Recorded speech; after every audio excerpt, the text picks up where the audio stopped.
CJP విద్యార్థుల ఆందోళనపై నియమించిన దర్యాప్తు కమిటీపై వివాదం నెలకొంది. జస్టిస్ ఆర్ సుభాష్ రెడ్డి నేతృత్వంలో ఏర్పాటైన హైపవర్ కమిటీ కూర్పుపై సుప్రీంకోర్టులో పిటిషన్ దాఖలైంది. దర్యాప్తు కమిటీ పునర్వ్యవస్థీకరణ చేయాలంటూ పలువురు పిటిషన్లు దాఖలు చేయడంతో సుప్రీంకోర్టు విచారణ చేపట్టింది. సుప్రీంకోర్టు నియమించిన కమిటీపై అనుమానాలు ఉన్నాయని పిటిషనర్లు ఆరోపిస్తున్నారు. కొత్త కమిటీని నియమించాలంటూ పిటిషన్లో పేర్కొన్నారు.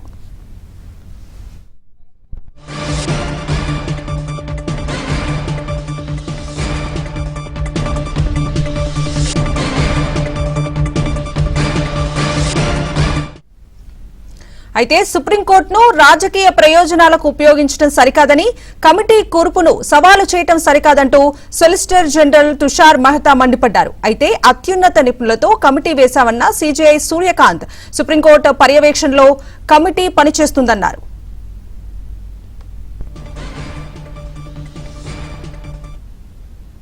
ఇదే అంశానికి సంబంధించి పూర్తి డీటెయిల్స్ ఢిల్లీ బ్యూరో చీఫ్ కృష్ణను అడిగి తెలుసుకుందాం. కృష్ణ, కవిత, ఇటీవల జంతర్ మంతర్లో జరిగినటువంటి సీజేపీ విద్యార్థుల నిరసనలు, అదేవిధంగా పోలీసుల బల ప్రయోగంపై దర్యాప్తు నిర్వహించేందుకు సుప్రీంకోర్టు ఇటీవల ఏర్పాటు చేసిన ఉన్నత స్థాయి కమిటీకి సంబంధించి విచారణ కమిటీ కూర్పు పైన పలువురు పిటిషనర్లు తీవ్ర అభ్యంతరం వ్యక్తం చేశారు. ఈ కమిటీని పునర్వ్యవస్థీకరించాలని కోరుతూ సుప్రీంకోర్టుని ఆశ్రయించారు. అయితే నిరసనకారుల పైన పోలీసులు ఏదైతే మితిమీరిన బలాన్ని ఉపయోగించారు, దాడులకు పాల్పడ్డారంటూ దాఖలైన ఈ పిటిషన్ల పైన సమగ్ర విచారణకు సుప్రీంకోర్టు 5 సభ్యుల కమిటీని నియమించింది.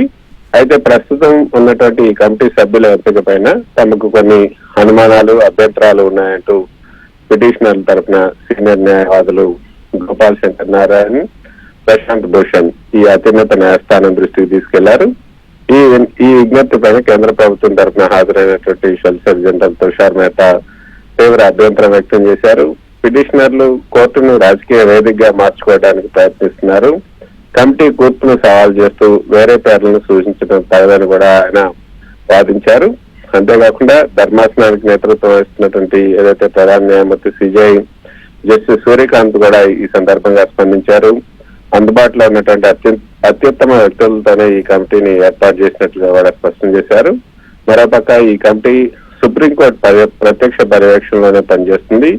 కేసు విచారణ ఇంకా ముగియలేదు కాబట్టి పిటిషనర్లు అందరూ కూడా కమిటీకి సహకరించి విచారణ ముందుకు సాగేలాగా చూడాలని కూడా సూచించారు. అయితే పిటిషనర్ తరఫు న్యాయవాదులు మాత్రం ఈ పిటిషన్ ను విచారణకు అనుమతించాలని మాత్రమే ఈ రోజు కోరుతున్నామని చెప్పినప్పుడు పిటిషన్ తదుపరి విచారణ సుప్రీంకోర్టు లిస్ట్ చేయడానికి అంగీకరించింది.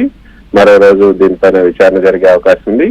అయితే justice R Subhash Reddy retired supreme court న్యాయమూర్తి నేతృత్వంలో ఏర్పాటు చేసినటువంటి ఈ 5 సభ్యుల కమిటీలో మాజీ న్యాయమూర్తులు జస్టిస్ రవిశంకర్ ఝా, జస్టిస్ శాలిందర్ కౌర్లతో పాటు మాజీ CBI director Rishi Kumar Shukla, retired IPS అధికారి డాక్టర్ ఎల్ఆర్ బిష్ణోయ్ కూడా ఉన్నారు.